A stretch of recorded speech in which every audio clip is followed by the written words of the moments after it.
Assalamualaikum warahmatullahi wabarakatuh. Perkenalkan, nama saya Ugi. Jadi dalam video kali ini kita akan lanjut ke part yang ke-6. Kita akan coba menggunakan software R untuk melakukan scraping data di website Sinta, di mana yang akan kita tarik datanya itu data jurnal Scopus di website Sinta. Nah, saya coba aktifkan internetnya dulu. Oke, jadi pada latihan ke-6 ini contoh halaman di website Sinta ya, sinta.kemdikbud.go.id, di mana ini contoh profil dari teman saya namanya Rezi.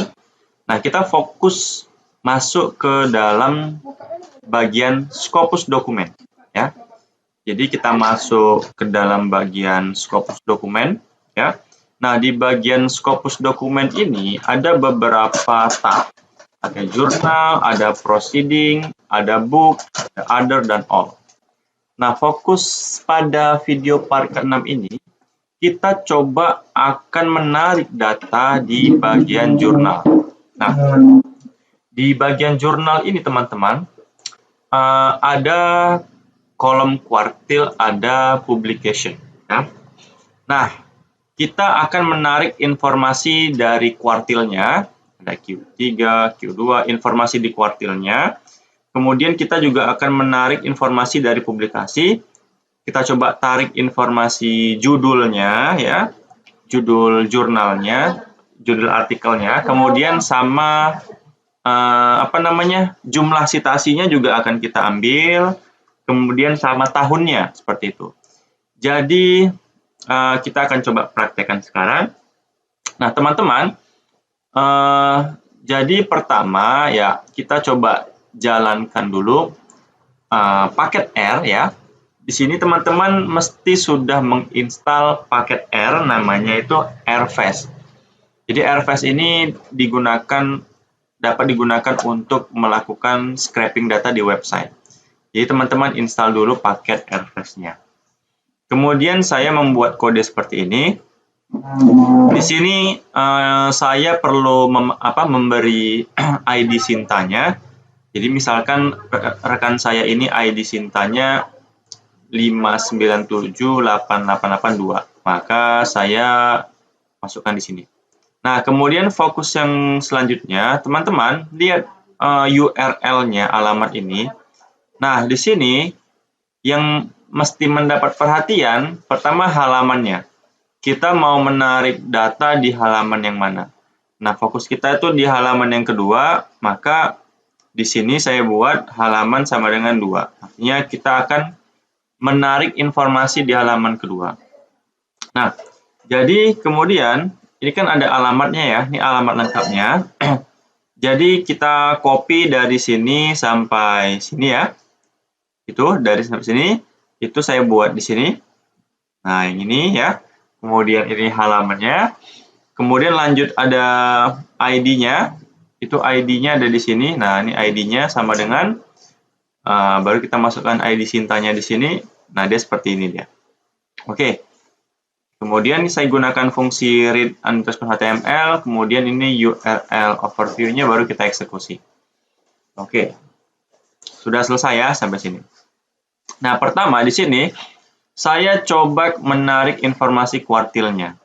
Jadi jadi di sini jumlah artikelnya ada di halaman kedua 1, 2, 3, 4, 5, 6, 7, 8, 9, 10. Jadi ada 10 artikel ya di halaman kedua. Jadi saya ingin mendapatkan Q3, Q1, strip, Q1, Q2. Nah, saya menggunakan perintah seperti ini ya. Ini perintahnya ya. Kita gunakan fungsi HTML nodes, kemudian table, kemudian kita eksekusi. Maka kita akan mendapatkan informasi kuartilnya. Tuh, ada Q3, Q2, strip, Q1, Q2, Q3. Seperti itu. Nah, ini ya.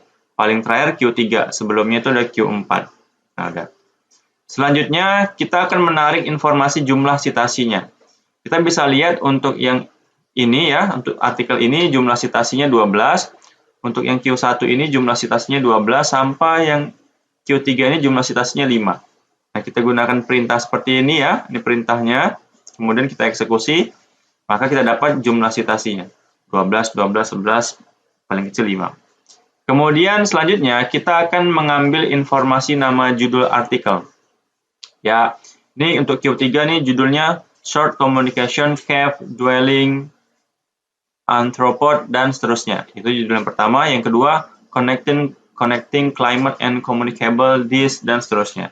Jadi kita coba ngambil judul-judul yang biru ini ya. Kita coba eksekusi. Nah, kita dapatkan judulnya ada 10. Ini judul yang pertama, judul yang kedua, sampai judul yang 10. Selanjutnya saya coba mengambil informasi ini, deskriptifnya. Ini contohnya di jurnal Biodiversitas volume 9 ISO 3 tahun 2018. Yang Q1 ini jurnalnya Simetri volume 13 dan seterusnya. Jadi kita coba mendapatkan informasi jurnalnya ya. Kodenya itu seperti ini. Ini kita eksekusi. Nah, kita dapat nih keterangannya, deskripsinya. Kemudian kita akan mengambil informasi tahunnya. Contohnya untuk yang ini. Yang pertama ini tahun 2018. Untuk yang baris kedua itu artikelnya di tahun 2021, yang ini di tahun 2016 dan seterusnya. Kita gunakan perintah R seperti ini ya. Kita eksekusi, maka kita dapatkan informasi tahunnya. Nah, terakhir adalah kita ngebentuk data frame-nya sehingga informasinya tersaji menjadi dalam bentuk tabel. Nah, ini dia. Jadi di sini ada judul artikel, ini judulnya, ya. Kemudian di sini ada tahunnya. Jadi judul artikel ini, tahunnya ini, kemudian ini deskripsinya, kemudian ini adalah jumlah citasinya. Seperti itu. Keren ya?